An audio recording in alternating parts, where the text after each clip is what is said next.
Hey Karu, in this video we are going backwards in time so that we can move quickly forwards through time.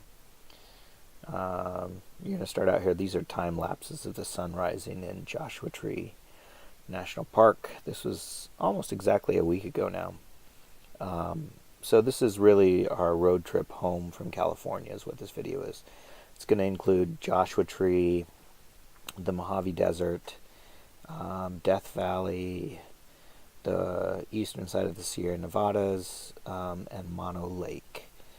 And the trip was fun as usual, but it's one of those things where when we're on a trip like this, Sarah and I both spend a lot of time talking about how amazing it is, how amazing the landscape is. And I know I talk about it in these videos, but it's just boring to say it over and over again. It's different when you're seeing it and you're saying it, but it's really pretty boring to say in a video, oh yeah, this is amazing, this is amazing. But we did have an amazing sunrise here in Joshua Tree, and I got up early and was able to capture it with time lapse. Tara and I had a good time climbing on rocks, and then we went on a little nature hike.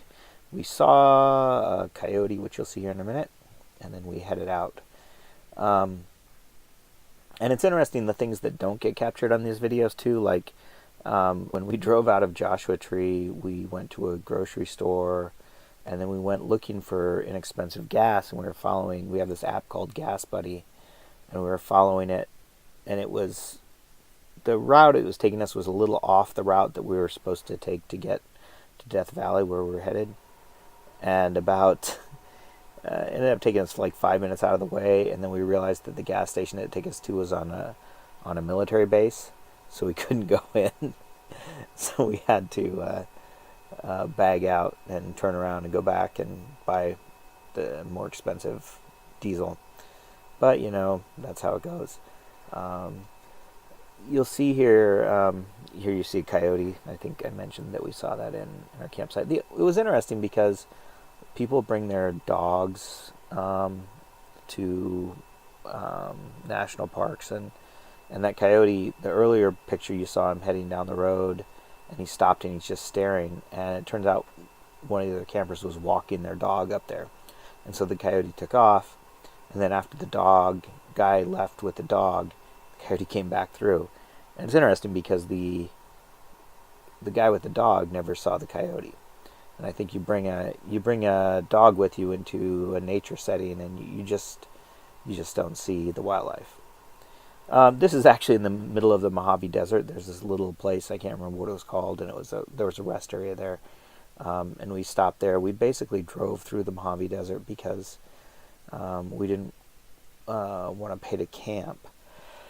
We had a place to camp up in Death Valley, but the Mojave Desert looked kind of cool, but it ended up, we didn't get to see a lot of it. There were amazing sand dunes and everything. So this is actually a section here where we're going. This was a time lapse I took while we were driving for an hour, and it's 15 times regular speed, and it was just driving between Mojave and Death Valley. I think we are, no, we're out of the Mojave when I started this. And I just thought that the landscape here it lent itself to this type of a time lapse because you can kind of see yourself moving through the landscape, and because you can see so far into the distance, you can feel your progress. Whereas if you're driving through trees and you use a time lapse like this, it just seems like it's a bunch of trees going by. But here you can see the hills moving in the distance, and you see you'll see some features that you come up on, and it seems like forever when you're coming up on them, but of course if you speed it up 15 times it seems less long. It was funny because driving on this stretch, I had my cruise control set at like 2 miles an hour over the speed limit, and you can see there are 3 cars who passed me going the same direction I did, and the funny thing is that all 3 of them basically either I caught up with or got off.